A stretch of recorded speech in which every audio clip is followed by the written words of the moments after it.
Hello दोस्तों, आज हम पढ़ेंगे इंडियन ज्योग्राफी। इंडियन ज्योग्राफी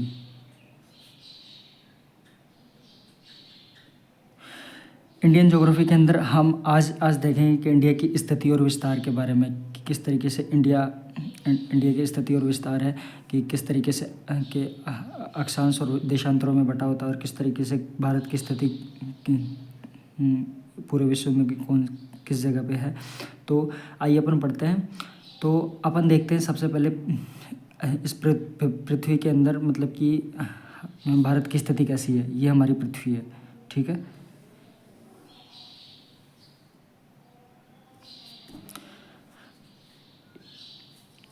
यहाँ से भूमध्य रेखा यानी कि इक्वेटर लाइन गुजरती है यहाँ से, कि तो ये इक्वेटर लाइन पूरी पृथ्वी को दो भागों में बांटती है। एक तो उत्तरी गोलार्ध, एक दक्षिणी गोलार्ध। ये वाला उत्तरी गोलार्ध,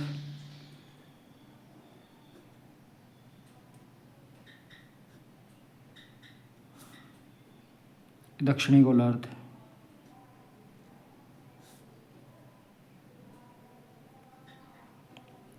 ये नॉर्दर्न हेमिस्फीयर, ये सदर्न हेमिस्फीयर, ठीक है। इसके बाद अपन पढ़ते हैं कि भारत की स्थिति कैसी है पूरे विश्व के अंदर। तो यहाँ से मतलब इंग्लैंड से एक रेखा गुजरती है, जिसे हम अपन बोलते हैं ग्रीनविच रेखा, जो पूरे विश्व को जो पूर्व तथा पश्चिमी गोलार्ध को दो भागों में बांटती है। तो हमारी जो पृथ्वी है वो उत्तर पूर्वी गोलार्ध में स्थित है, नॉर्दर्न हेमिस्फीयर और ईस्टर्न हेमिस्फीयर, यानी कि उत्तर पूर्वी गोलार्ध के अंदर हमारा भारत स्थित है, जो भूमध्य रेखा के ऊपर यानी कि नॉर्दर्न हेमिस्फीयर में, और ग्रीनविच रेखा के पूर्व दिशा के अंदर यानी ईस्टर्न हेमिस्फीयर के ऊपर लोकेटेड है, ठीक है। तो भारत की स्थिति हो गई। अब स्थिति के बाद अपन पढ़ते हैं भारत का विस्तार। भारत की स्थिति पढ़ ली। स्थिति के बाद अपन पढ़ते हैं कि अब ये देखते हैं कि भारत की आकृति कैसी है। दूसरी चीज़ अपन पढ़ते हैं कि भारत की आकृति कैसी है।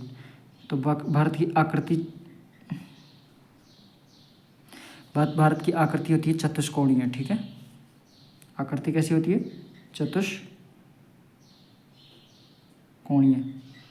यानी कि पतंगाकार आकृति में होता है, ठीक है।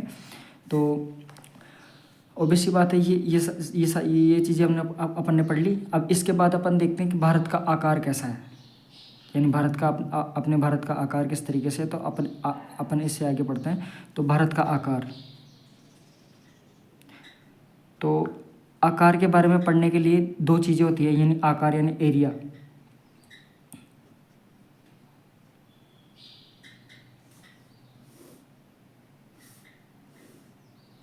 किसी भी कंट्री का आकार देखने के लिए दो चीज़ें मायने रखती है, एक तो उसका क्षेत्रफल और दूसरा उसकी जनसंख्या यानी कि पॉपुलेशन, ठीक है। ये दो चीज़ें देखी जाती है। अब उसके बाद अपन पढ़ते हैं कि किस तरीके से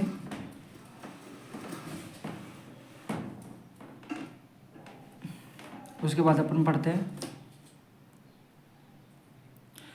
तो भारत का क्षेत्रफल 32.8 लाख वर्ग किमी क्षेत्रफल होता है, ठीक है। भारत का कितना? भारत का क्षेत्रफल होता है 32.8 लाख वर्ग किमी, ठीक है। ये ऐसे देखा जाए तो अपने को ये वाला फैक्ट याद होना चाहिए, ठीक है। ये वाला 32.8 लाख वर्ग किमी क्षेत्रफल, ठीक है। और ओल्ड डेटा के अकॉर्डिंग देखा जाए तो भारत का जो कुल क्षेत्रफल होता है वो 32,87,263 किलोमीटर होता है। 32,87,263 वर्ग किमी, ठीक है।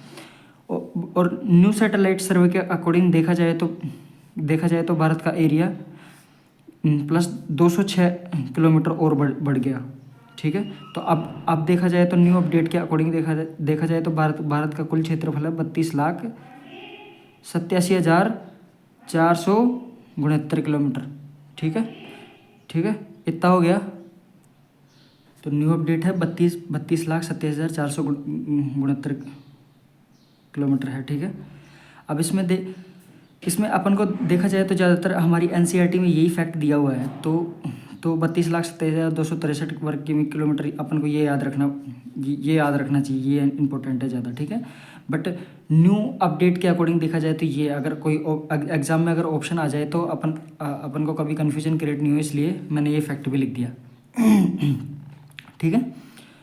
उसके बाद अब अपन देखते हैं कि भारत का जो क्षेत्रफल है पूरे विश्व में भारत का कौन सा स्थान है बड़े देशों की गिनती में, कि सबसे बड़ा देश कौन सा है, उसके अकॉर्डिंग कौन सा स्थान भारत का आता है। तो भारत जो है विश्व का 7वां सबसे बड़ा देश है, विश्व का 7वां सबसे बड़ा। ठीक है। और भारत का जो क्षेत्रफल है पूरे विश्व के क्षेत्रफल का कितना है, 2.4%। ठीक है, ठीक है। उसके बाद अपन देखते हैं कि किसी भी कंट्री के आकार के लिए निर्धारण कौन कौन करता है, एक तो क्षेत्रफल और एक जनसंख्या। तो जनसंख्या के बारे में आता है कि 2011 की जनगणना के अनुसार भारत की जनसंख्या कितनी है, लगभग 121 करोड़। ठीक है।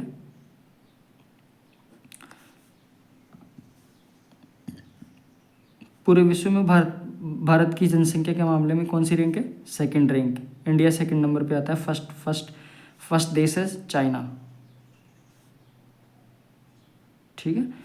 अब उसके बाद अपन पढ़ते हैं कि इंडिया का जो टोटल पॉपुलेशन है पूरे विश्व की पॉपुलेशन का कितना परसेंट है, 17.5%। ठीक है। 17.5% पूरे विश्व की पॉपुलेशन है। ठीक है। यानी कि अब देखा जाए तो पूरे विश्व में 2.4% जो एरिया है, क्षेत्रफल है, उसके ऊपर हमारे इंडिया का 70.5% पॉपुलेशन डिपेंड करती है। ठीक है। अब अपन आगे पढ़ते हैं, ये देखते हैं कि हमारे विश्व में भारत का 7वां स्थान है। तो 7वें स्थान पे उससे पहले कौन कौन से सबसे बड़े देश हैं। तो फर्स्ट नंबर पे देखा जाए तो सबसे बड़ा देश होता है रशिया, रूस। सेकंड नंबर पे आता है अपना कनाडा, और थर्ड नंबर पे आता है अपना यूएसए, और फोर्थ नंबर पे आता है अपना चाइना। ठीक है। और फिफ्थ नंबर पे आता है अपना ब्राज़ील, और सिक्स्थ नंबर पे आता है ऑस्ट्रेलिया,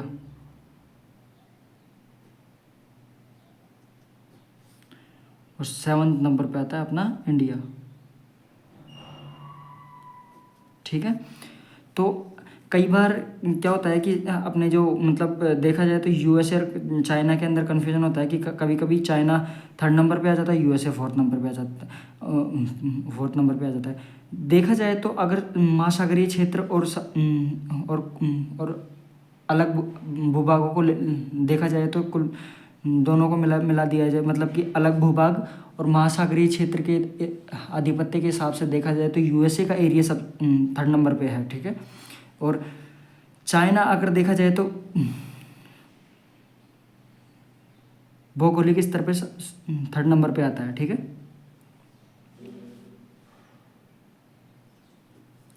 ठीक है, भौगोलिक स्तर पर थर्ड नंबर पे आता है। ठीक है।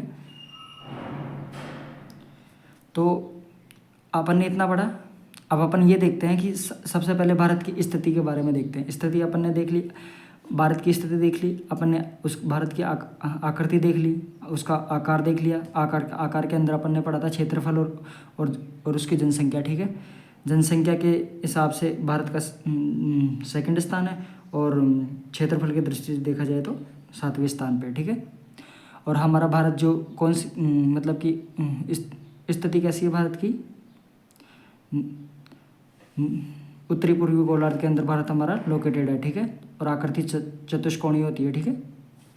अब अपन आगे पढ़ते हैं कि इंडिया के अंदर सबसे बड़ा स्टेट कौन सा है और सबसे छोटा स्टेट कौन सा है, और यूनियन टेरिटरी सबसे लार्जेस्ट कौन सी है और सबसे स्मॉलेस्ट कौन सी है।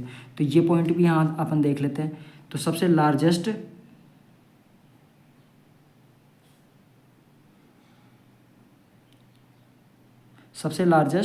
स्टेट राजस्थान, ठीक है। तो सबसे स्मॉलेस्ट स्टेट कौन सा है? गोवा।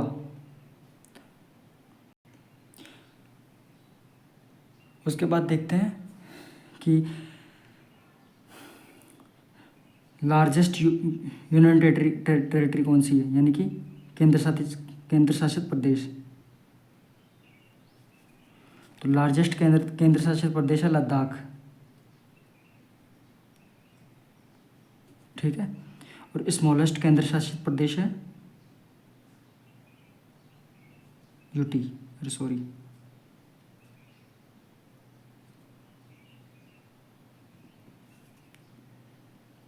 लक्षद्वीप।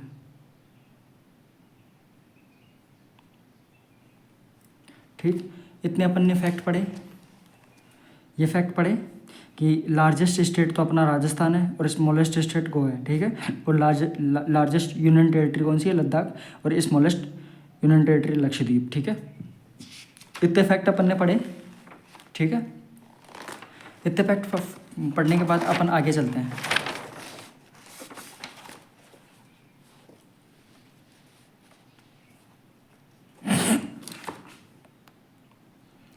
अब अपन देखते हैं भारत का विस्तार। अगला टॉपिक है अपना भारत का विस्तार, ठीक है। अब भारत के विस्तार की बात की जाती है तो भारत का विस्तार किस तरीके से होता है, ठीक है। तो इसमें अपन पढ़ेंगे भारत के विस्तार के बारे में। तो अपन पहले भारत की स्ट्रक्चर बनाते हैं।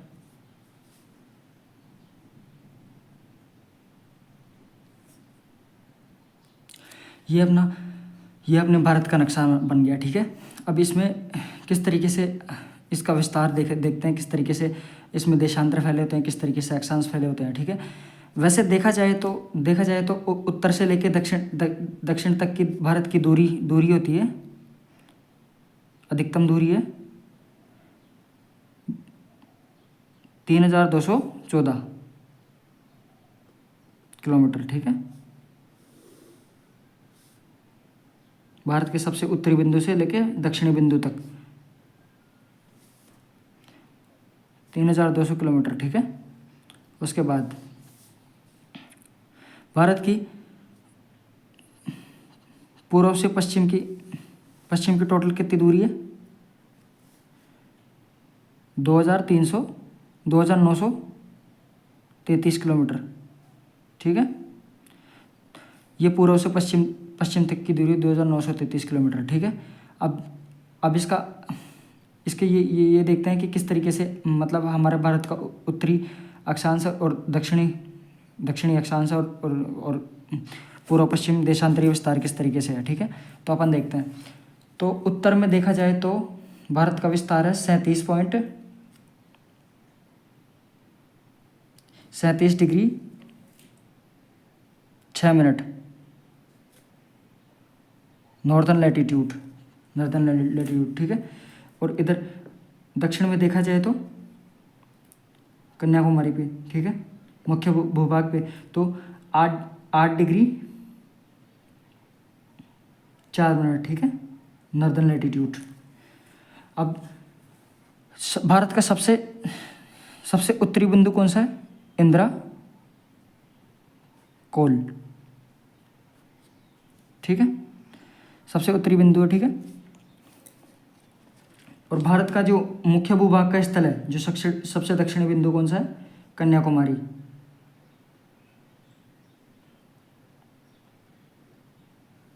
ठीक है। और वैसे देखा जाए तो भारत का सबसे दक्षिणी बिंदु है अपना अंडमान निकोबार द्वीप समूह में आता है, ठीक है।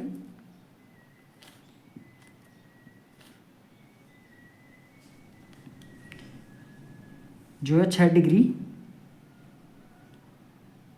45 मिनट नॉर्दर्न लैटिट्यूड। ये सबसे दक्षिणी बिंदु होता है, इसे इसे अपन बोलते हैं पार्सन पॉइंट या पिग्मेलियन पॉइंट। पार्सन पॉइंट और पिग्मेलियन पॉइंट, ठीक है, पिग्मेलियन पॉइंट। और इसका इसका एक और नाम है, बहुत सारे नाम है वैसे इसके, तो इसका एक और नाम है इंदिरा पॉइंट, ठीक है। ये अपना हो गया कि उत्तरीय मतलब कि अक्षांशीय विस्तार, ठीक है। अब इसका देशांतरीय विस्तार देखते हैं कि भारत का देशांतरीय विस्तार कितना है, ठीक है। तो देशांतरीय विस्तार इसका स्टार्ट होता है 68 डिग्री 7 मिनट ईस्टर्न लॉन्गिट्यूड, ठीक है। उसके बाद पश्चिम में पूर्व में देखा जाए तो 97 डिग्री 25 मिनट ईस्टर्न लॉन्गिट्यूड, ठीक है। और भारत का सबसे पश्चिमी पॉइंट देखा जाए तो कौन सा है? घोरमोती गांव,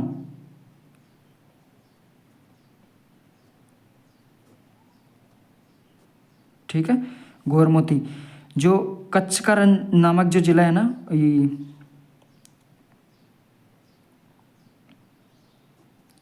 उसमें स्थित है, ठीक है। और ये गुजरात में स्थित है, सर क्रीक,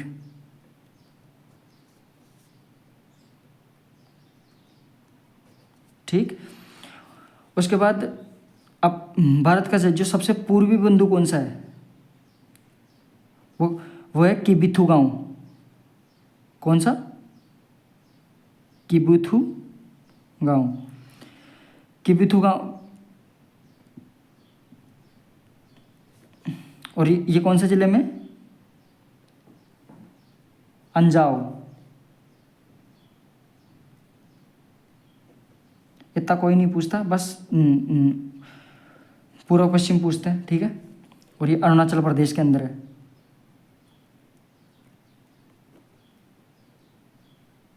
ठीक। इतना हो गया। तो अपन इसका वापस से रिवीजन करते हैं कि भारत का अक्षांशीय विस्तार कितना है?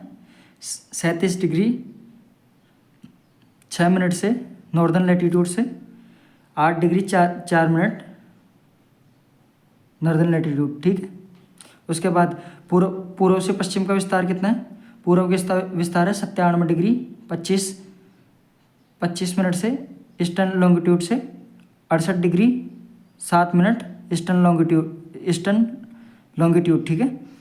और भारत का जो सबसे उत्तरी पॉइंट कौन सा है? मुख्य भूभाग का, और देखा जाए तो सबसे उत्तरी पॉइंट है इंदिरा कोल। और मुख्य भूभाग का देखा जाए, ये मुख्य भूभाग का है कन्याकुमारी, मुख्य भूभाग।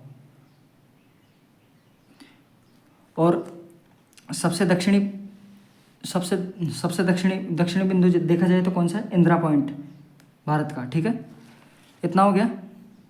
उसके बाद आगे बढ़े अपन, ये अपना हो गया भारत का विस्तार, ठीक है। भारत का विस्तार पढ़ने के बाद कुछ पॉइंट होते हैं, वो मैं आपको नोट करवा देता हूँ, लिखिए, नोट कीजिएगा। भारत के मुख्य भूभाग में उत्तर से दक्षिण तक की दूरी पूर्व से पश्चिम तक की दूरी से अधिक होती है, क्योंकि अक्षांशों के बीच समान दूरी बनी रहती है। क्योंकि अक्षांशों के बीच समान दूरी बनी रहती है, परंतु ध्रुवों की ओर जाने पर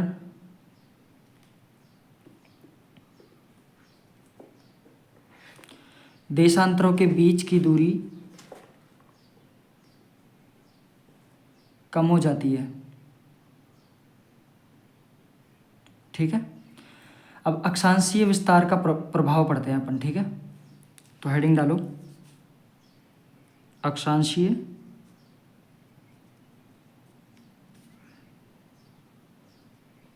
विस्तार का प्रभाव। ठीक, तो मैं आपको बता देता हूँ, आप नोट कीजिए पहले।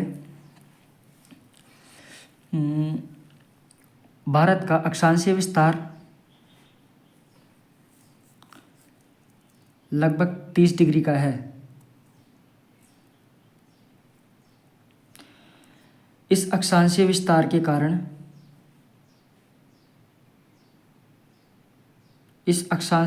के कारण भारत में जलवायु, वनस्पति एवं मृदा से संबंधित विविधता पाई जाती है। कर्क रेखा भारत के मध्य भाग से गुजरती है। अगला पॉइंट, कर्क रेखा भारत के मध्य भाग से गुजरती है तथा भारत को 2 प्रमुख भागों में बांटती है।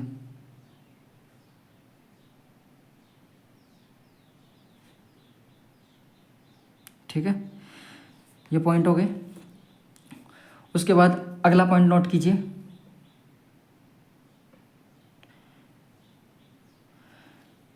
दक्षिण भारत उष्णकटिबंधीय क्षेत्र में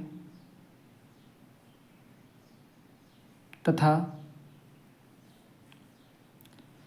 उत्तरी भारत उपोष्ण या कोष्ण शीतोष्ण कटिबंधीय क्षेत्र में,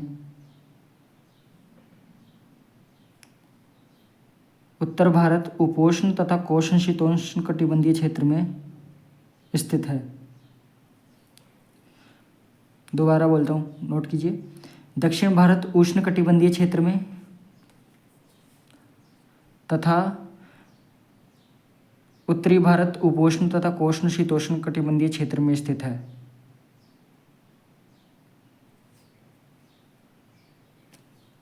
ठीक है, ये हो गया अक्षांशीय विस्तार का प्रभाव। इसमें से कोई लाइन समझ में नहीं आई तो कमेंट बॉक्स में बताना। तो अपन ने ये सारे पॉइंट नोट किए। ठीक है, उत्तर से दक्षिण तक का अक्षांशीय विस्तार कितना है, कितने अक्षांश है? 30 डिग्री अक्षांश होते हैं, यानी कि 30 अक्षांश होते हैं। ठीक है, लगभग। और इन अक्षांशों की वजह से तो इनकी मतलब कि जो भारत में जलवायु, वनस्पति और मृदा का निर्धारण होता है। ठीक है, और अपनी जो कर्क रेखा है वो यहाँ से गुजरती है ही, जो भारत को 2 बराबर भागों में बांटती है। और कर्क रेखा से ऊपर का भाग तो अपन बोल देते हैं कोष्ण शीतोष्ण कटिबंधीय क्षेत्र है, यानी कि उपोष्ण, और नीचे वाला भाग उष्ण कटिबंधीय क्षेत्र है। ठीक है, अब अपन पढ़ते हैं कि कर्क रेखा भारत के किन किन राज्यों से गुजरती है। तो ये पॉइंट तो आपने खुद ने नोट कर लिया। अब अपन आगे नोट करते हैं। ठीक है, तो देशांश उसके बाद कर्क रेखा भारत के 8 राज्यों से गुजरती है। कितने राज्यों से? कर्क रेखा भारत के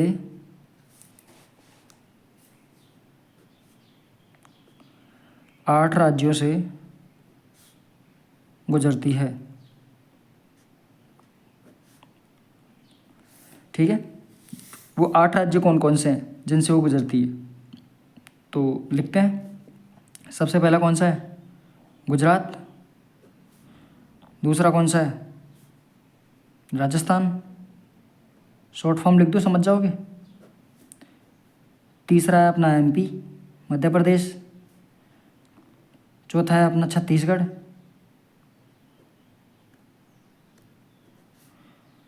पांचवा है अपना झारखंड। छठा है अपना पश्चिम बंगाल। सातवां है अपना त्रिपुरा। और 8वां है अपना मिजोरम। ठीक है, दोबारा बोलो नाम। सबसे पहला गुजरात, राजस्थान, मध्य प्रदेश, छत्तीसगढ़, झारखंड, पश्चिम बंगाल और त्रिपुरा और मिजोरम। ऐसे याद करो, गुजरात, राजस्थान, मध्य प्रदेश, छत्तीसगढ़, झारखंड, पश्चिम बंगाल, त्रिपुरा और मिजोरम। ठीक है, ये हो गए 8 राज्यों से गुजरती है। अब अपन ने जैसे अक्षांशीय विस्तार पढ़ा था, वैसे अपन देशांतरीय विस्तार पढ़ेंगे इसका, देशांतरीय विस्तार के प्रभाव का वर्णन करेंगे।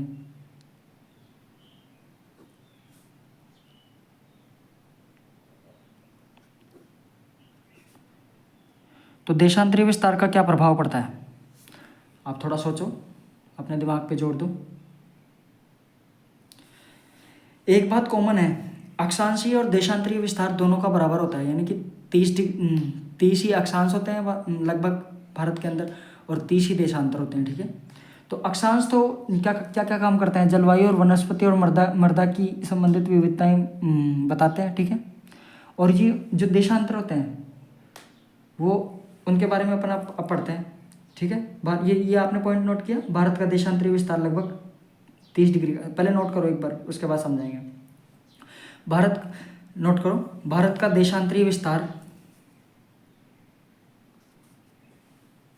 लगभग 30 डिग्री का है।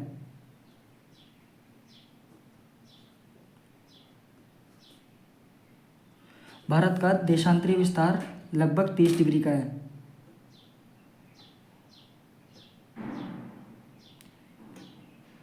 अतः भारत के सबसे पूर्वी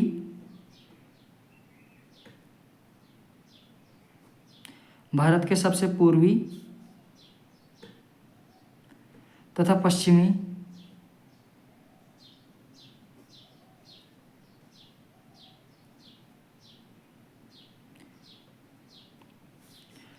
भाग के बीच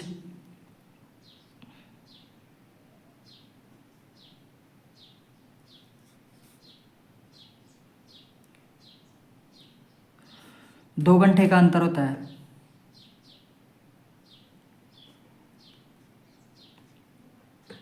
ठीक है, दो घंटे का अंतर होता है, ठीक है। यानी कि जैसे 30 डिग्री अक्षा लगभग होता है ना देशांतरीय विस्तार का, तो जब 30 डिग्री देशांतर है तो 2 घंटे का अंतर होता है। यानी कि अगर वहाँ सूरज अगर पूर्व में अरुणाचल प्रदेश में अगर 4 बजे सूरज उगता है ना, तो भारत में वही, मतलब कि अपने राजस्थान में वही सूरज लगभग 6 बजे उगेगा, ठीक है। 2 घंटे का फर्क आ जाता है सीधा 30 डिग्री अक्षांश की वजह से, ठीक है। अब अपन पढ़ते हैं अगला टॉपिक, हेडिंग डालो सबके सब भारतीय मानक समय रेखा।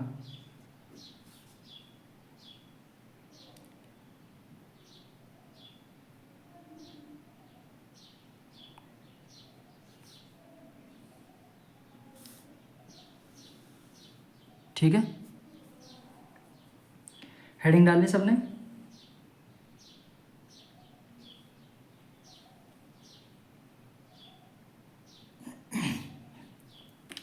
अब मैं आपको एक बात बताता हूँ कि अपने भारत में जो देशांतरीय विस्तार है वो लगभग 30 डिग्री का है। तो यानी जैसे अरुणाचल प्रदेश में अगर 4 बजे सूरज उगता है तो अपने राजस्थान के अंदर 6 बजे उगेगा, तो 2 घंटे का अंतर आ रहा है ना। तो जब 2 घंटे का अंतर आ रहा है तो कई अपने यहाँ पे तो 4 बजे रात ही रहती है और वहाँ सूरज उग जाता है, तो दिन का डिफरेंस हो गया ना एक तरीके से। तो अब अपने भारत में ये विवाद आया कि मतलब कि अरुणाचल प्रदेश में 4 बजे दिन उग जाता है, यहाँ 6 बजे उगता है, तो इनमें जो अंतर होता है तो वो 2 घंटे का अंतर है। तो इसको कैसे इसको निर्धारित किया जाता है, भारत के समय को किस तरीके से निर्धारित किया जाए ताकि दिन की समान गति बनी रहे। तो उसके लिए भारतीय मानक समय रेखा निर्धारित की गई जो अपने भारत के बीचों बीच से जाती है।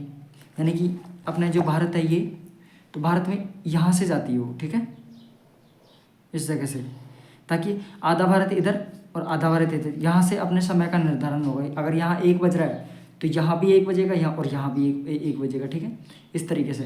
तो समान समय रेखा निर्धारित करने के लिए और दिन और रात में अंतर और समान करने के लिए भारतीय समय रेखा का निर्धारण किया गया, ठीक है, ताकि टाइम अपने हिसाब से सूटेबल हो सके, ठीक है।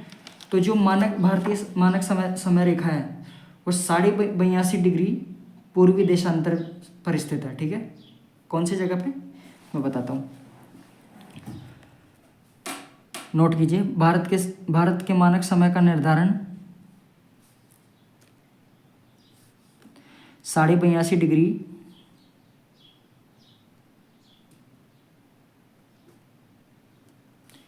पूर्वी देशांतर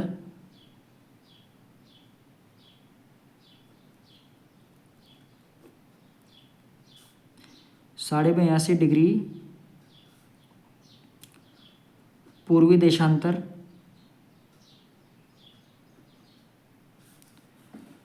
से निर्धारित किया गया है। ठीक है, अगला पॉइंट नोट कीजिए, 82.5 डिग्री पूर्वी देशांतर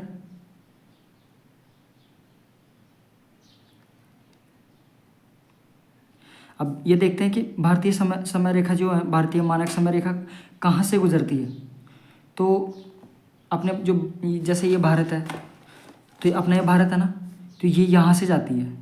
ठीक है, इस जगह से यहाँ यूपी है ना, तो यूपी है, तो यूपी के कौन से स्टेट से गुजरती है, तो यूपी से गुजरती है। यूपी में कौन से ज़िले से, तो प्रयागराज के नैनी के पास मिर्ज़ापुर से गुजरती है। ठीक है, कहाँ से, पॉइंट लिखो, 82.5 डिग्री पूर्वी देशांतर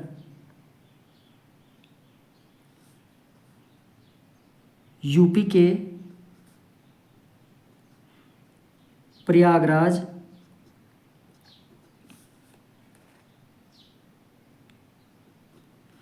नैनी के पास से गुजरती है।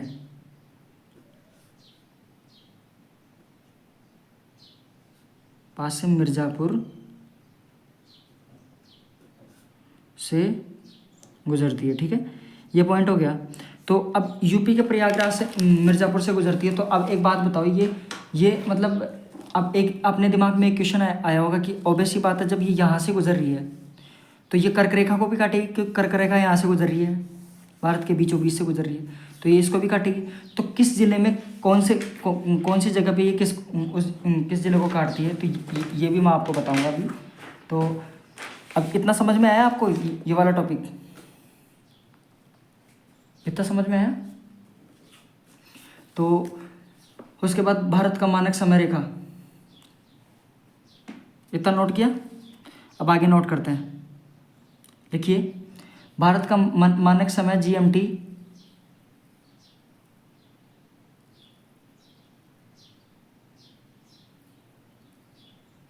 जीएमटी से 5.5 घंटे आगे है। ये अपन ने जो पढ़ी भारतीय मानक समय रेखा, ये आईएसटी है। ठीक है, और जीएमटी होती है जो पूरे विश्व की होती है। तो लिखो, भारत का मानक समय जीएमटी से 5.5 घंटे आगे है। कितने घंटे आगे है?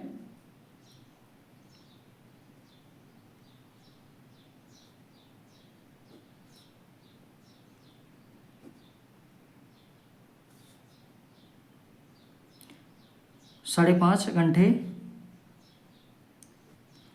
आगे है। ठीक है, मैं आपको जीएमटी वाला चैप्टर एक अलग से टॉपिक और पढ़ाऊंगा आपके कॉन्सेप्ट क्लियर करने के लिए, पर अभी अपने जो भारत का विस्तार चल रहा है, तो अपन को पहले ये चैप्टर कंप्लीट करना है। उसके बाद जब कभी आप अगर आप चाहेंगे कमेंट बॉक्स में करेंगे कि जीएमटी का टॉपिक पढ़ाया जाए, तो मैं आपको ज़रूर इसकी वीडियो डालूंगा। तो अपन आगे पढ़ते हैं इससे आगे। 82.5 डिग्री पूर्वी देशांतर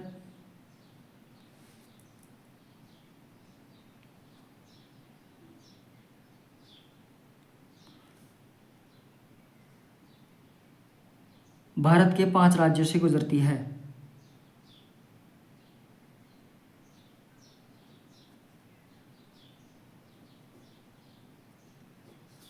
कितने राज्यों से गुजरती है? 5 राज्यों से।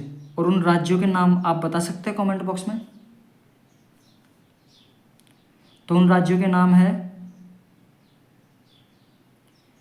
यूपी तो हो ही गया, यूपी के प्रयागराज से मिर्ज़ापुर नामक गांव से गुजरती है। ठीक है, तो यूपी हो ही गया। यूपी के बाद है सेकंड नंबर पे एमपी, एमपी के बाद है छत्तीसगढ़,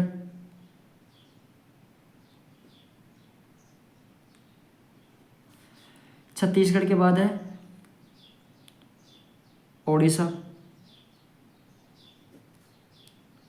और उसके बाद है आंध्र प्रदेश।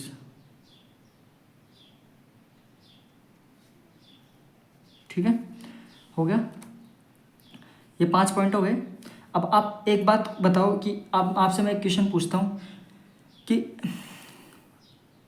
भारतीय मानक समय रेखा और कर्क रेखा आपस में किस राज्य में काटती हैं? तो छत्तीसगढ़ में काटती हैं। ठीक है, छत्तीसगढ़ से कर्क रेखा भी गुजर रही थी और छत्तीसगढ़ से भारतीय समय रेखा भी, भारतीय मानक समय रेखा भी गुजर रही है। ठीक है, तो अपन इतने अपने टॉपिक हो गए। उसके बाद एक पॉइंट और लास्ट लिखो, ये क्वेश्चन बन सकता है अपना, बहुत इंपॉर्टेंट क्वेश्चन है। कर्क रेखा मैंने बता दिया, ये समझा भी दिया आपको कि कर्क रेखा तथा 82.5 डिग्री पूर्वी देशांतर छत्तीसगढ़ के कोरिया जिले से गुजरती है। कौन से जिले से? कोरिया जिले से।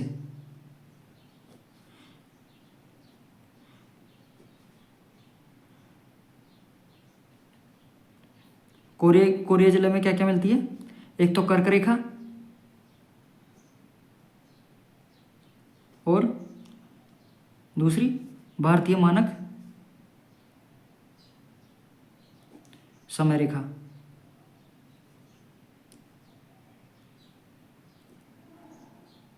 ठीक है, कौन से जिले से गुजरती है? दोनों कोरिया नामक जिले से। ठीक है, अब अपन इतना पढ़ लिया अपन ने, अब अपन आगे बढ़ते हैं।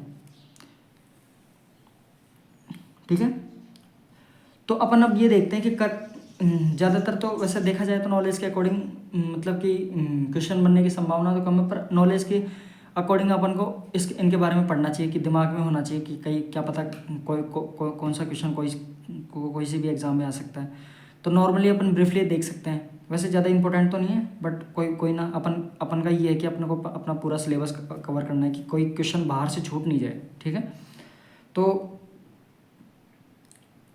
अब अपन ये देखते हैं, मैं नॉर्मली बता देता हूँ, कोई दिक्कत नहीं है, नोट्स आपको सही लगे तो लिखना, कोई दिक्कत नहीं है, नहीं तो नॉर्मली बता रहा हूँ। कर्क रेखा के जो समीप स्थित जो राजधानी है कौन कौन सी हैं, उसके बारे में अपन जानते हैं कि कर्क रेखा के पास कौन कौन सी राजधानी है। तो लिखो हेडिंग, कर्क रेखा के समीप राजधानियाँ।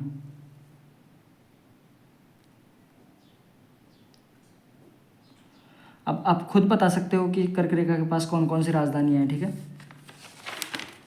और आप वैसे कर्क रेखा देखा जाए तो अब मेरे को ये बताओ कि कितने डिग्री अक्षांश पे स्थित है कर्क रेखा? 23.5 डिग्री नॉर्दर्न लैटिट्यूड। ठीक है,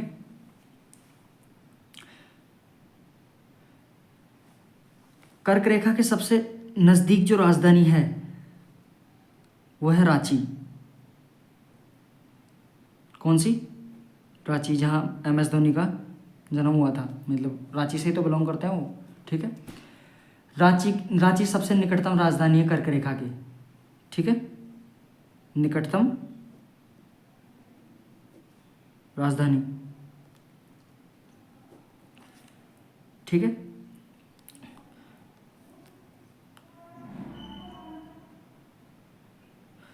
और उसके बाद है आइजोल। ठीक है, उसके बाद है भोपाल।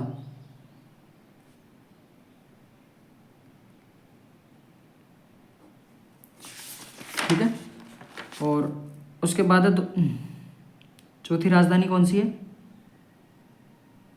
गांधीनगर। गांधीनगर किसकी राजधानी है? आपका ये होमवर्क है कि आपको पूरे इंडिया के सारे स्टेट्स कहाँ कहाँ लोकेटेड है और उनकी राजधानियाँ और यूनियन टेरिटरी के जो मतलब कि कौन कौन सी जगह लोकेटेड है और उनकी राजधानियाँ, ये आपको याद करनी है और एटलस के अंदर देखना है। ठीक है, तो गांधीनगर किसकी राजधानी है? गुजरात की। ठीक है, अगरतला किसकी राजधानी है? कमेंट बॉक्स में बताओ ये।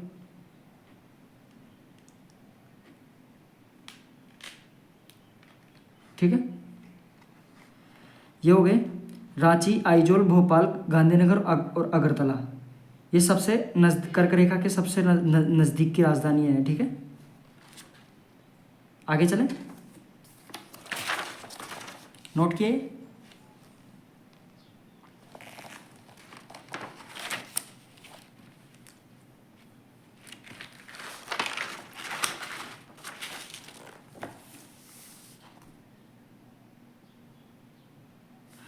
और अब एक क्वेश्चन मैं आपसे पूछता हूँ कि कर्क रेखा के, अब अपन राजधानी तो पढ़ लिए, अब कर्क रेखा के सबसे नज़दीक जो शहर है वो कौन सा है? सबसे नज़दीक शहर कोई बता सकता है?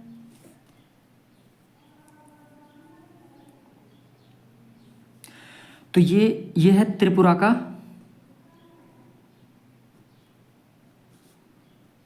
उदयपुर शहर, ठीक है। एक उदयपुर अपने राजस्थान में भी है, ठीक है। तो त्रिपुरा का उदयपुर शहर सबसे नज़दीक शहर है, ठीक है, जो कर्क रेखा के सबसे नज़दीक है। परंतु ये राज्य की राजधानी नहीं है। क्या नहीं है? राजधानी नहीं है,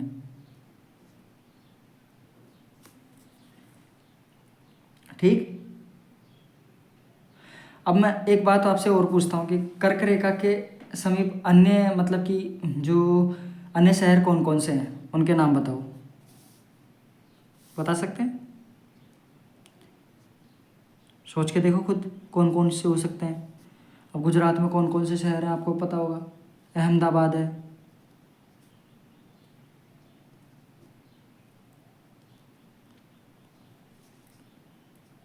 ना। उज्जैन है, उज्जैन अपने एमपी में है। जबलपुर है,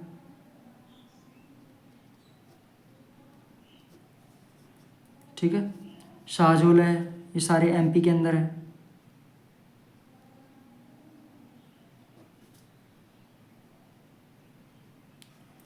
ठीक। अंबिकापुर है, ये सारे कर्क रेखा के नज़दीक स्थित सारी की सारी क्या है, अन्य शहर हैं। अंबिकापुर का है, ये छत्तीसगढ़ में है, ठीक है।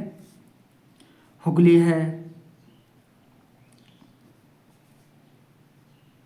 हुगली जानते हो, पश्चिम बंगाल, हुगली नदी उसके पास स्थित है।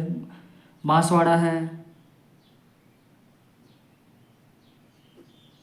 बांसवाड़ा का है, राजस्थान में है, ठीक है।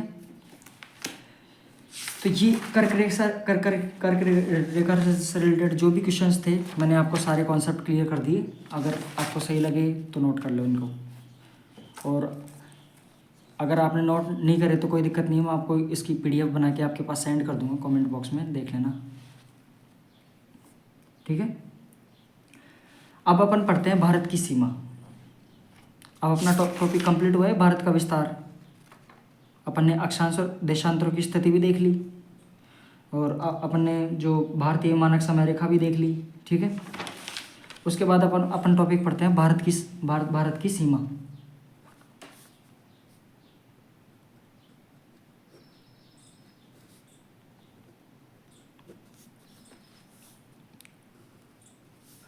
ठीक है। तो भारत की सीमा को अपन दो तरीके से देख सकते हैं, ताकि अपन स्टडी करने में थोड़ा सूटेबल लगे। तो पहली तो है भारत की स्थानीय सीमा, और दूसरी है तटीय सीमा, ठीक है। स्थानीय सीमा की लंबाई कितनी है? 15,200 किलोमीटर, ठीक है। और न्यू अपडेट के अकॉर्डिंग देखा जाए, सैटेलाइट सर्वे के अकॉर्डिंग,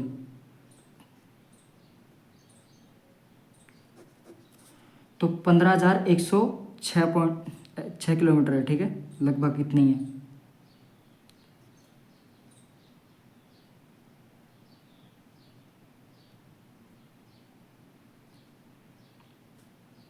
ये न्यू सैटेलाइट सर्वे के अकॉर्डिंग है, ठीक है।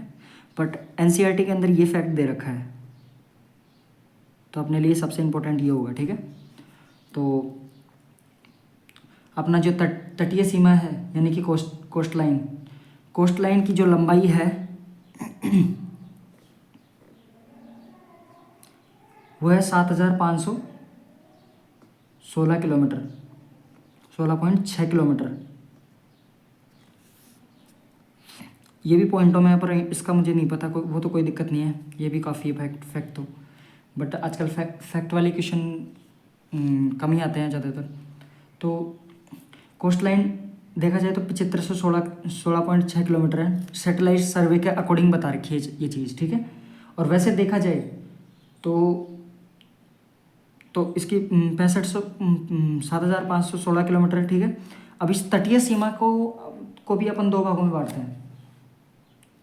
तटीय सीमा के पास जैसे गुजरात है, ये सब महाराष्ट्र है, ये केरल है, अपना तमिलनाडु है, ये पश्चिम बंगाल है, ये तो अपने तटीय सीमा है ना। अभी मुख्य भूभाग है तटीय सीमा में भी है, और तटीय सीमा के अंदर अपना द्वीप भी आते हैं। तो इसको स्टडी में सूटेबल के लिए दो भागों में और डिवाइड कर देते हैं, ताकि अपन को थोड़ा इजी फील हो। तो इसको मुख्य भूभाग, एक तो इसको दो भागों में बांटते हैं, एक तो मुख्य भूभाग है,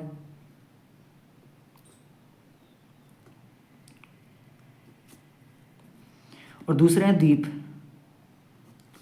ठीक है।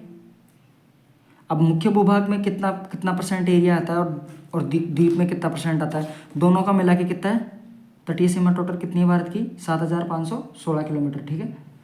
तो वैसे देखा जाए तो मुख्य भूभाग की जो लंबाई है वो 6100 किलोमीटर है। कितनी? 6100 किलोमीटर। और द्वीपों की जो लंबाई है तटीय सीमा वो 2094, लगभग की 2000 किलोमीटर, ठीक है। और इसके अकॉर्डिंग सैटेलाइट जो सर्वे है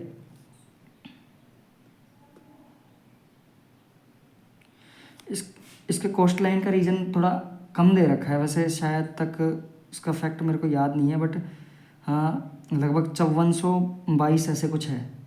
मैं कल वाली क्लास में और फैक्ट बता दूंगा। नहीं हाँ 5422 किलोमीटर है, ठीक है। बट अपन एनसीईआरटी में ये फैक्ट है।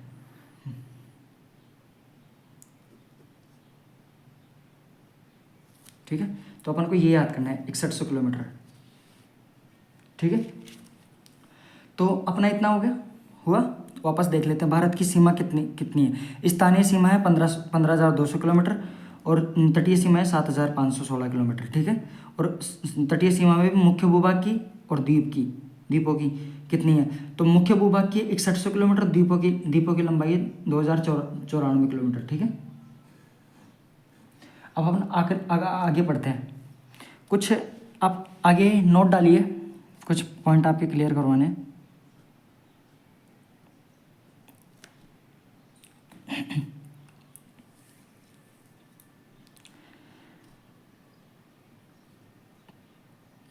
रेड क्लिफ रेखा जो है,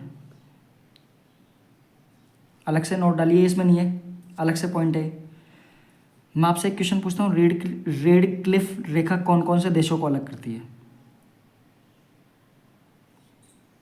बताओ कमेंट बॉक्स में। भारत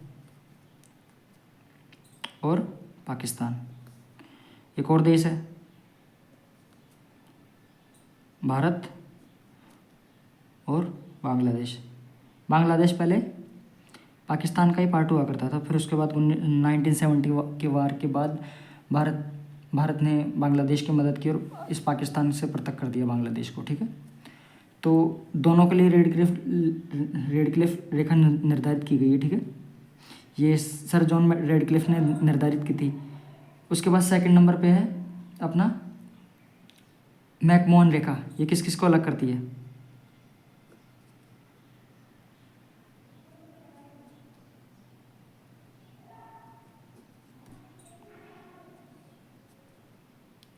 ये अलग करती है भारत और चीन को। और एक और रेखा होती है डुरंड रेखा।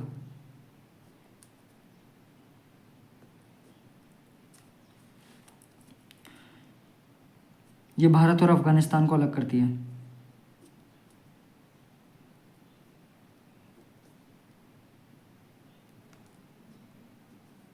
ठीक है, ये सारे कॉन्सेप्ट क्लियर हो गए। अब उसके बाद अपन एक चीज़ पढ़ते हैं कि जो अपने भारत की जो सीमावर्ती देश हैं वो कौन कौन से राज्यों से टच करते हैं। ये सारी चीज़ें अपन को अगले वाले इस यहाँ तक जो कंप्लीट हुआ है अपना, अपन ने कौन कौन से टॉपिक पढ़ लिए।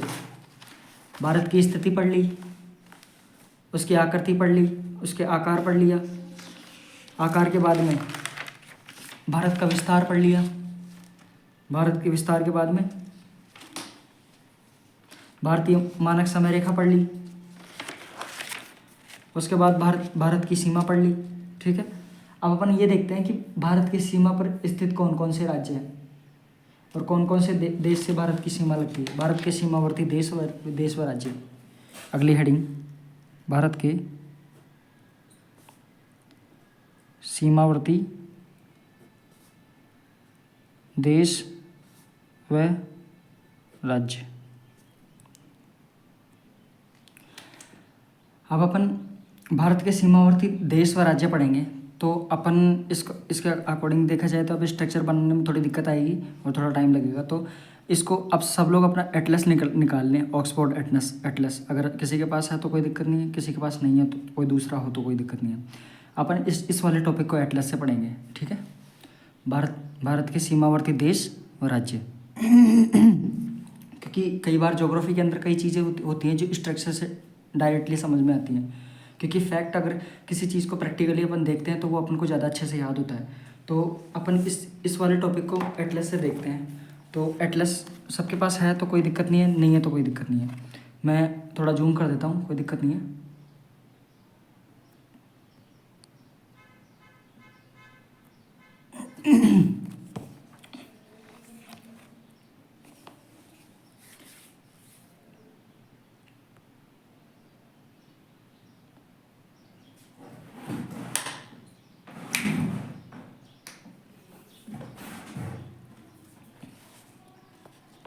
ठीक है, तो अपन पढ़ते हैं। तो अपन सबसे पहले देखते हैं बांग्लादेश की सीमा किस किस को टच करती है। पहले इसमें एक फैक्ट लिखते हैं अपन बांग्लादेश। पहले मैं आपको पहले इन सब की दूरियां बता देता हूँ कि कौन सा जो देश है सबसे ज़्यादा कौन से देश की सीमा लगती है। तो जो अपना जो बांग्लादेश है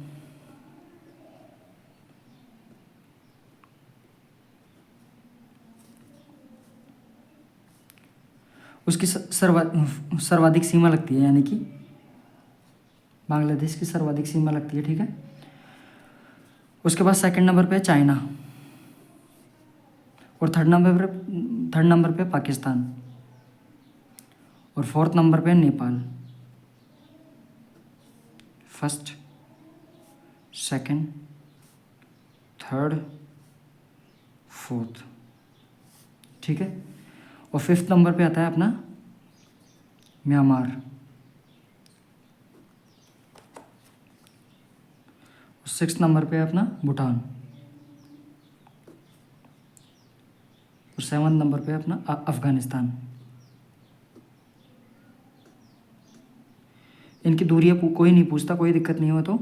बट अगर कई बार एग्जाम में क्रम सेट करने के लिए बोल देते हैं कि भारत के सीमावर्ती देशों को क्रम वाइज से मतलब कि सबसे ज़्यादा सीमा कौन से राज्य कौन से देश की लगती है तो क्रम से अरेंज कीजिए। तो सबसे ज़्यादा सीमा किसकी लगती है? बांग्लादेश की। बांग्लादेश के बाद चाइना, चाइना के बाद पाकिस्तान, पाकिस्तान के बाद नेपाल, नेपाल के बाद म्यांमार और म्यांमार के बाद भूटान, भूटान के बाद अफगानिस्तान। ठीक है, तो ये क्रम निर्धारित हो गया।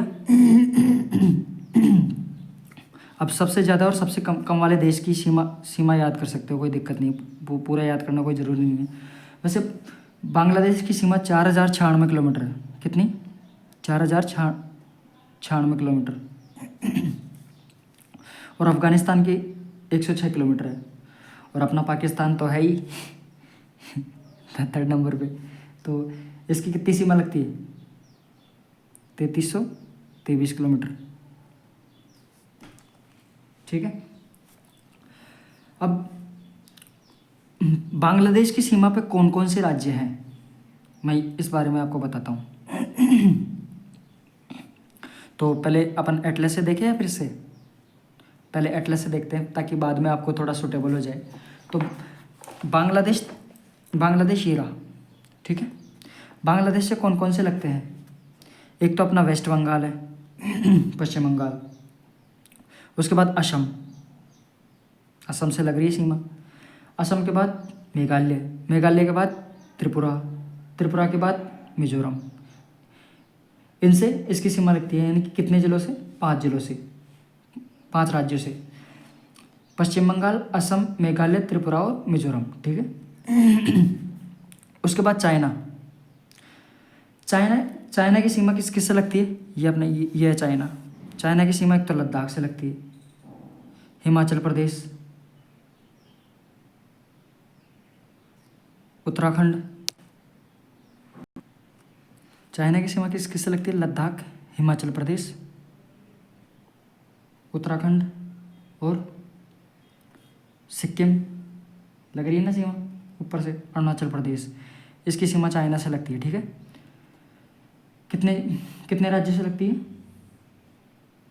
लद्दाख, हिमाचल प्रदेश, उत्तराखंड, सिक्किम और अरुणाचल प्रदेश, ठीक है, 5 राज्यों से लगती है, ठीक है। उसके बाद पाकिस्तान, पाकिस्तान की सीमा किस किस किस से लगती है, गुजरात, राजस्थान, पंजाब, जम्मू और कश्मीर और लद्दाख, ठीक है। उसके बाद नेपाल की सीमा किस किस से लगती है, उत्तराखंड, यूपी, बिहार, पश्चिम बंगाल, पश्चिम बंगाल की थोड़ी सीमा लग रही है देखो यहाँ से, ठीक है, सिक्किम। उसके बाद म्यांमार, म्यांमार की सीमा किस किस से लगती है, अरुणाचल प्रदेश, नागालैंड, मणिपुर और मिजोरम, ठीक है, इनसे इसकी सीमा लगती है, ठीक है।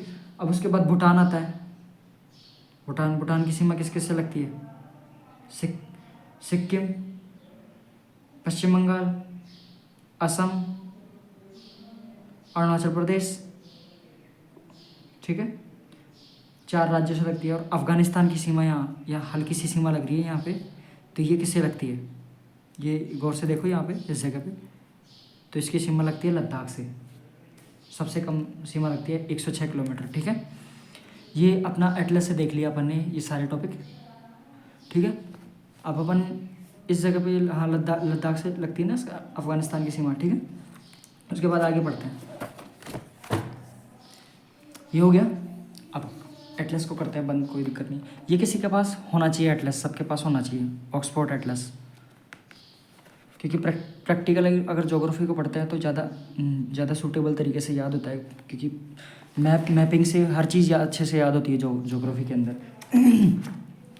तो अपन अब इनके नाम लिख लेते हैं कि बांग्लादेश की सीमा किस किस से लगती है, किस किस राज्य से लगती है। तो पश्चिम बांग्लादेश की सीमा किस किस से लगती है, वेस्ट बंगाल,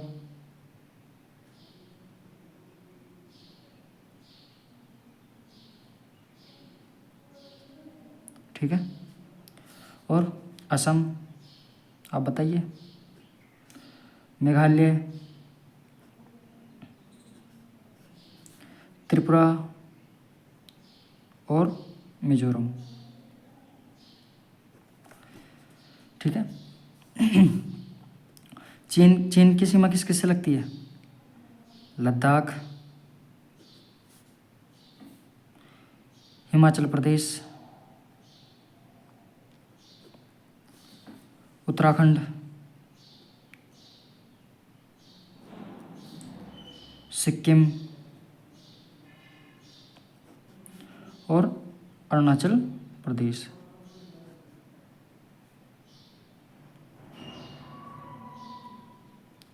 पाकिस्तान की सीमा किस किस से लगती है, ये तो आप खुद बता सकते हो।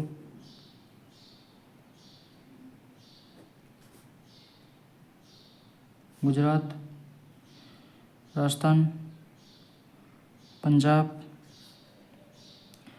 जम्मू और कश्मीर और लद्दाख।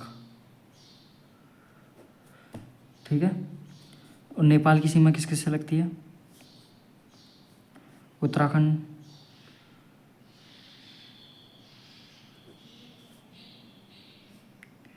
यूपी,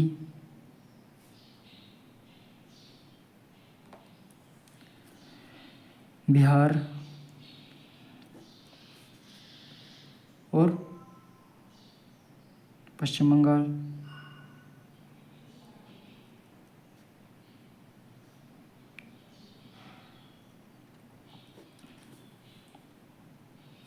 और सिक्किम।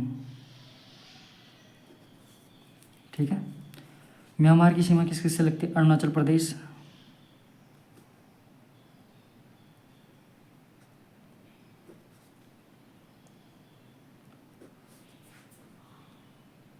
नागालैंड,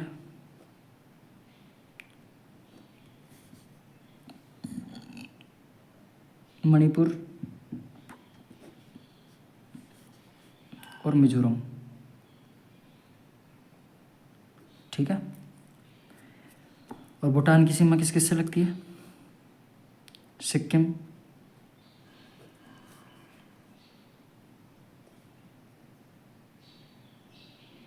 वेस्ट बंगाल, असम, अरुणाचल प्रदेश,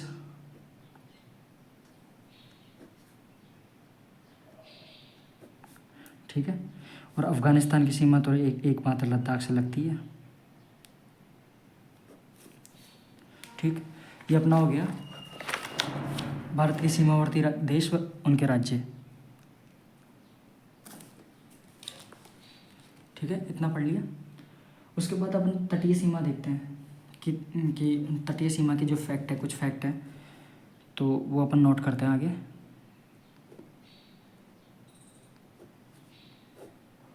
तटीय सीमा के फैक्ट।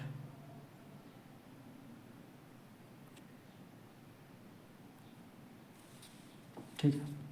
तो तटीय की सीमा के फैक्ट देखा जाए तो सबसे लंबी तटरेखा किसकी है बताओ?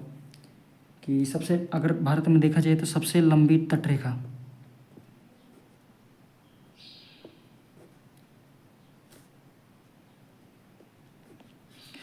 अंडमान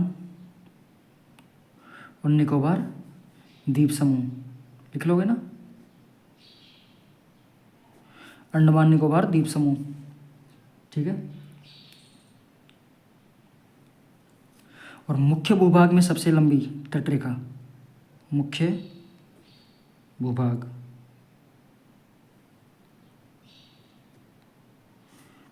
में सबसे लंबी तटरेखा किसकी है? गुजरात।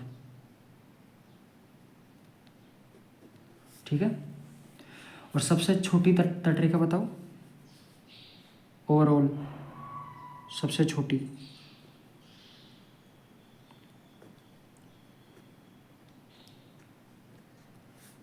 दमनदीप।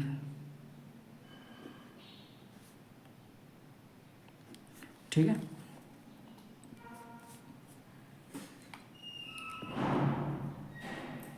अब इतना अपन ने पढ़ लिया, ये टॉपिक कंप्लीट हुआ। अब अगली हेडिंग डालो, भारतीय उपमहाद्वीप।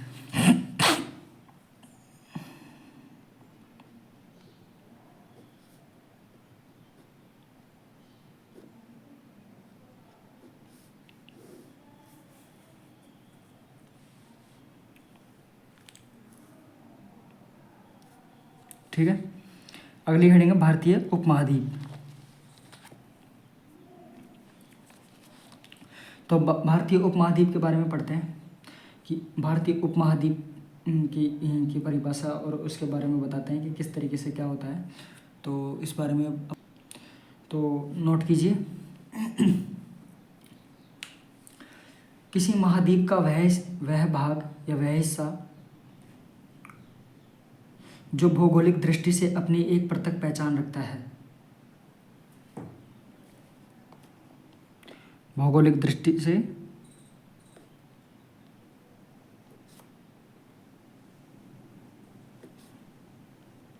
अपनी अलग पहचान रखता है।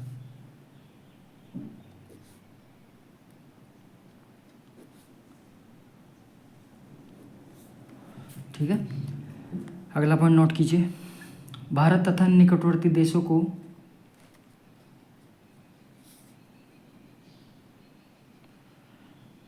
महाद्वीप की संज्ञा दी जाती है।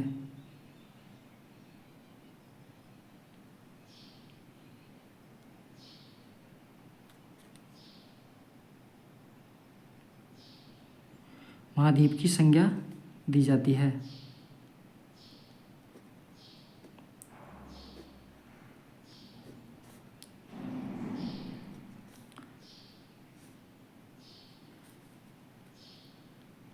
लिख लिया?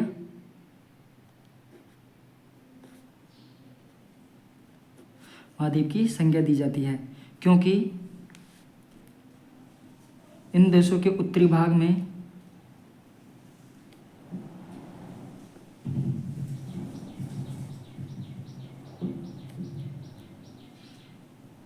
एक चाप के रूप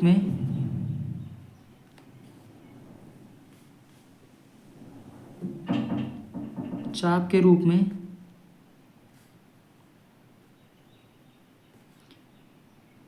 बहुत सी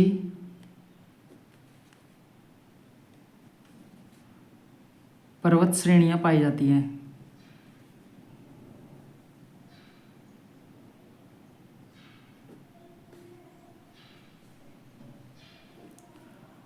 जैसे हिंदू कुश,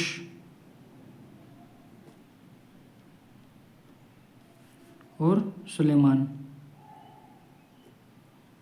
ये तो अपने पाकिस्तान की साइड में, पाकिस्तान अफगानिस्तान की साइड, ठीक है। और ये अपना हिमालय है ही भारत में, भारत नेपाल में, ठीक है। और उसके बाद पूर्वांचल हिमालय, असम, मेघालय, त्रिपुरा। और ये अपना म्यांमार की तरफ है ही अराकान व्योमा।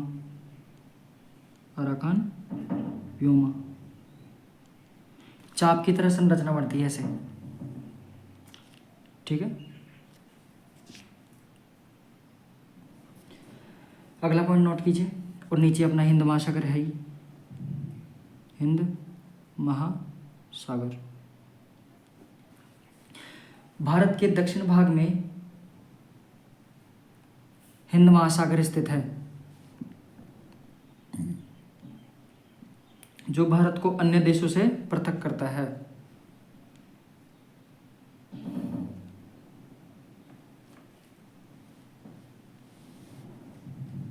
ठीक है। भारतीय उपमहाद्वीप में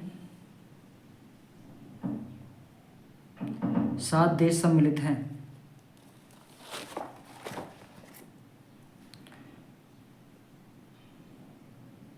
और इन 7 देशों के नाम क्या क्या हैं?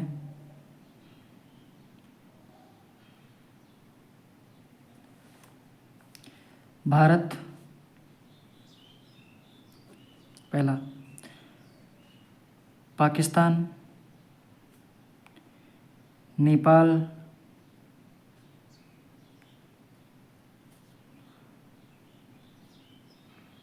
भूटान,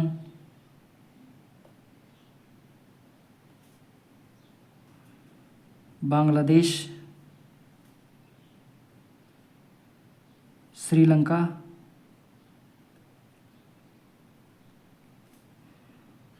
और मालदीव। ठीक है, ये 7 देश हैं भारतीय उपमहाद्वीप के अंदर। ठीक हो गया, ये टॉपिक कंप्लीट, नोट कर लिया। अब हेडिंग डालो माध्य समुद्र तल।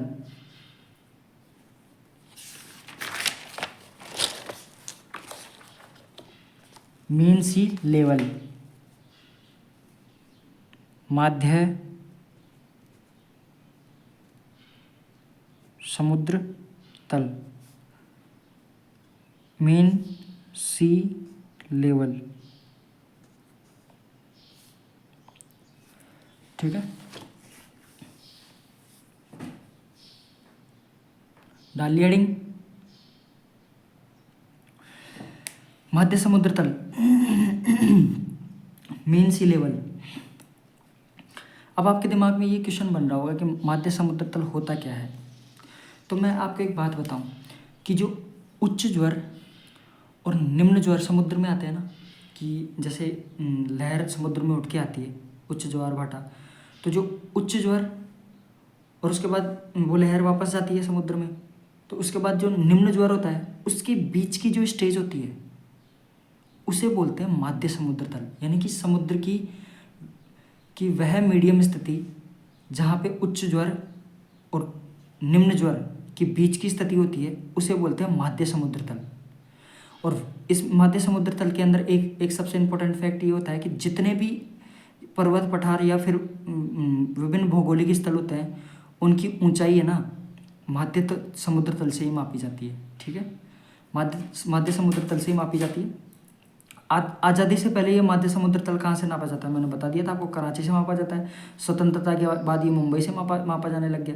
फिर उसके बाद भारतीय सर्वेक्षण विभाग को लगा कि मुंबई से ज़्यादा बढ़िया फेवरेबल कंडीशन माध्य समुद्र तल नापने की चेन्नई में है, तो वर्तमान में चेन्नई में मापा जाने लग गया। ठीक है, तो जितने भी पर्वत पठार आप रेलवे स्टेशन पे देखते होंगे कि समुद्र तल से इतनी ऊंचाई पे, समुद्र तल से उतनी ऊंचाई पे, ये सारी चीज़ें आप देखते हो, तो ये सारी चीज़ें ना माध्य समुद्र तल से मापी जाती है। अब आपको ये बात समझ में आ गई होगी। ठीक है, तो ये टॉपिक अपना कंप्लीट हुआ माध्य समुद्र तल वाला, लिख लिया सबने। अब इसको स्ट्रक्चर के माध्यम से भी मैं समझा दूंगा, कोई दिक्कत नहीं है। ये अपना भौगोलिक स्थल है, जैसे ये पर्वत है, ठीक है, और ये अपना समुद्र है।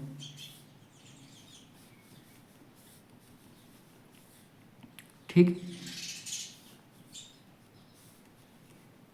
अब ये समुद्र तल है। अब इसमें लो टाइड बनाते हैं अपन कि ये लो टाइड है, कि न्यूनतम समुद्र में लो टाइड इतना आता है, यानी कि निम्न ज्वार, या जैसे लो टाइड लहर ऊपर उठी उच्च ज्वार पे, फिर नीचे आई, तो इनके बीच की जो स्टेज होती है उसे बोलते हैं माध्य समुद्र तल। ठीक है, इसे बोलते हैं क्या, माध्य समुद्र तल। और ये हाई टाइड होता है।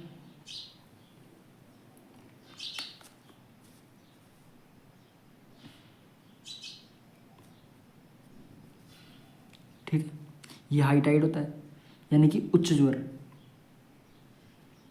उच्च ज्वार यानी ज्वार भाटा। ये होता है निम्न ज्वार। इनका मतलब समझ में आ रहा है ना। यानी कि समुद्र में लहर आई, उच्च ज्वार भाटा आता है ना, लहर आई, पानी ऊपर गया, अब ऊपर गया, फिर उसके बाद लहर वापस जाएगी तो नीचे आता है ना पानी। नॉर्मल कंडीशन में तो आने की कोशिश करेगा तो नीचे जाता है। तो इन दोनों के बीच की स्टेज होती है माध्य समुद्र तल। तो यहाँ से नापी जाती है विभिन्न भौगोलिक स्थलों की ऊंचाई। जैसे ये पर्वत है, जैसे माउंट एवरेस्ट है, बहुत सारे पर्वत है, तो इनकी ऊंचाई यहाँ से नापी जाती है। यानी हाइट, भौगोलिक स्थलों की हाइट किससे नापी जाती है, माध्य समुद्र तल से। ये अपना माध्य समुद्र तल हो गया। ठीक है, ये टॉपिक कंप्लीट हुआ। और एक बात, माध्य समुद्र तल का निर्धारण कौन करता है, भारतीय सर्वेक्षण विभाग। ये क्वेश्चन आ सकता है कि माध्य समुद्र तल का निर्धारण कौन करता है, भारतीय सर्वेक्षण विभाग। ये टॉपिक कब कंप्लीट हुआ। अब इस टॉपिक के बाद एक पॉइंट आता है ये वाला कि अपन अदर फैक्ट्स लिखेंगे। तो नीचे हेडिंग डालो अदर फैक्ट्स।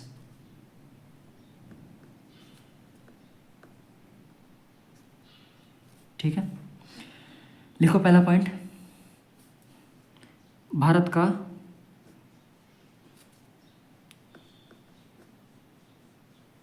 उच्चतम बिंदु K2, इसको बोलते हैं गॉडविन ऑस्टिन। ठीक है, इसे बोलते हैं गॉडविन ऑस्टिन।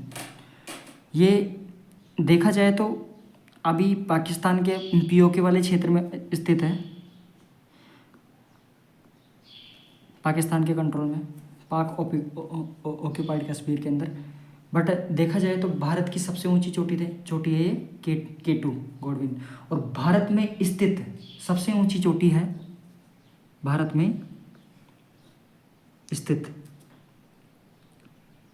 विश्व की तो सबसे ऊंची माउंट एवरेस्ट है। उच्चतम बिंदु कौन सा है? वो है अपना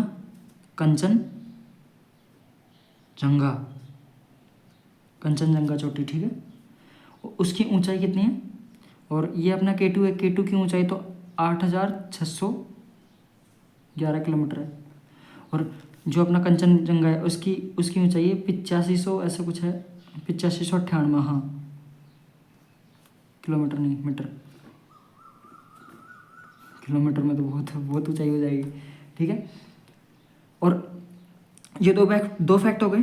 अब तीसरा फैक्ट अपन पढ़ते हैं कि अब जैसे ऊंचाई देख ली अपन ने, उच्चतम बिंदु देख ली, तो भारत का सबसे निम्नतम बिंदु कौन सा है? भारत का सबसे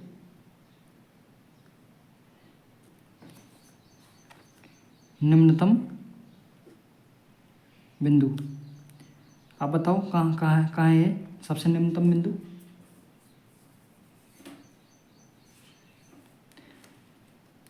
केरल में स्थित है ये। और केरल में स्थित है उसको क्या उसके 2-3 नाम है, वैसे थोड़ा अजीब अजीब नाम है। आलापुझा,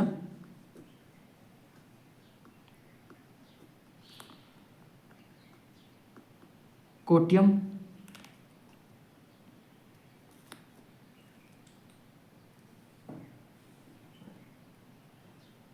पठानथिड्डा, अजीब नाम है ये वाला तो, शायद थिड्डा, पता नहीं, ये मैं आपको बाद में बताऊंगा कौन सा नाम है। जिलों में रुको एक मिनट, पठानथिड्डा हो सकता है, कोई दूसरा पता नहीं।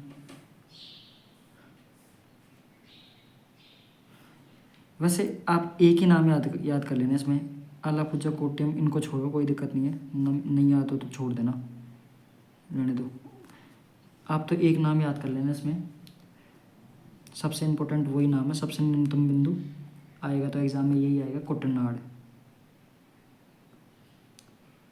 इतने सारे नाम किसी के याद नहीं होते। इसका पता नहीं पठानथिड्डा है कौन सा है, ये नहीं पता मेरे को। कठान तो सबसे निम्नतम बिंदु कौन सा है भारत का? कुटनाड़, जो कहाँ है? केरल के अंदर।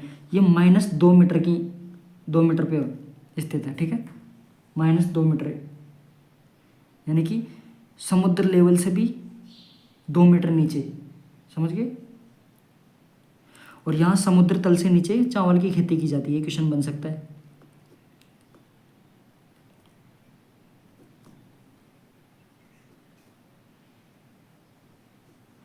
नीचे चावल की खेती, ठीक है। ये अदर फैक्ट कंप्लीट हुए। अब अपन दो पॉइंट आते हैं अपने पास। एक होता है जल संधि और एक होता है जलडमरू, यानी स्ट्रेट और इस्थमस, ठीक है। अब ये जल संधि और जलडमरू क्या होते हैं? आपके दिमाग में क्वेश्चन बन रहा होगा। तो जल संधि, ज्योग्राफी में ये टर्म बहुत ज़्यादा देखने को मिलती है, जल संधि और जलडमरू।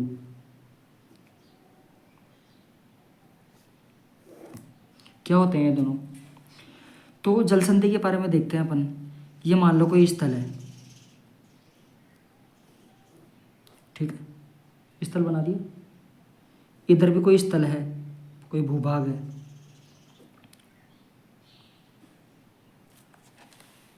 ठीक है, और इनके बीच में पानी भरा हुआ है।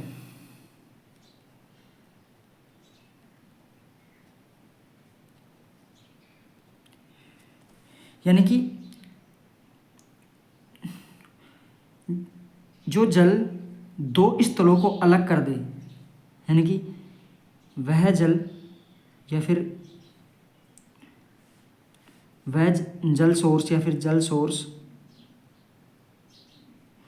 जो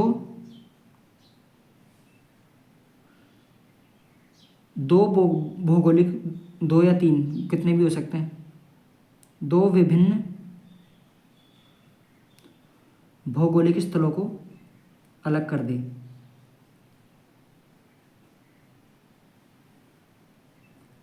ऊपर लिख देता हूँ पॉइंट, को अलग करे, वो क्या कहलाता है, जल संधि। ठीक है, आ गया जल संधि समझ में। उसके बाद दूसरी हेडिंग है जल डमरू, कि इस्तमस क्या होता है। अब इसमें डमरू आ रहा है तो इसके स्ट्रक्चर डमरू जैसी होगी, यानी ये स्थल है, ठीक है, इधर भी ये स्थल बना दिया मैंने,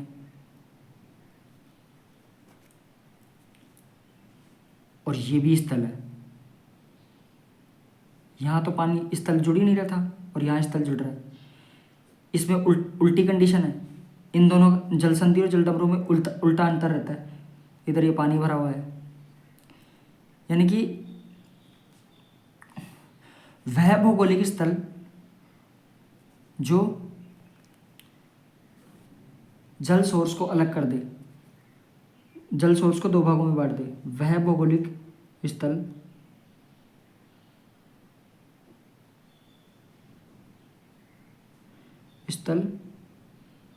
जो जल सोर्स को 2 भागों में विभक्त करे, क्या कहलाता है, जल डमरू। डमरू जैसी स्ट्रक्चर बन रही है ना, ठीक है, समझ जाओगे। ये वह जल सोर्स जो 2 विभिन्न भौगोलिक स्थलों को अलग करे, वो क्या कहलाता है, जल संधि। और वह भौगोलिक स्थल जो जल सोर्स को 2 भागों में विभक्त करे, क्या कहलाता है, जल डमरू। डमरू जैसी स्ट्रक्चर बन रही है कि नहीं बन रही, देखो। ठीक है, ये अपना हुआ चैप्टर कंप्लीट। इसमें कोई दिक्कत हो तो बताना मेरे को कमेंट बॉक्स में। ये नोट्स मैं आपको PDF डाल दूंगा कमेंट बॉक्स में, आप देख लीजिएगा। ठीक है, ये अपना चैप्टर कंप्लीट हुआ। तो आज के लिए इतना ही दोस्तों, कल करते हैं नेक्स्ट क्लास में, आगे अगला चैप्टर पढ़ते हैं।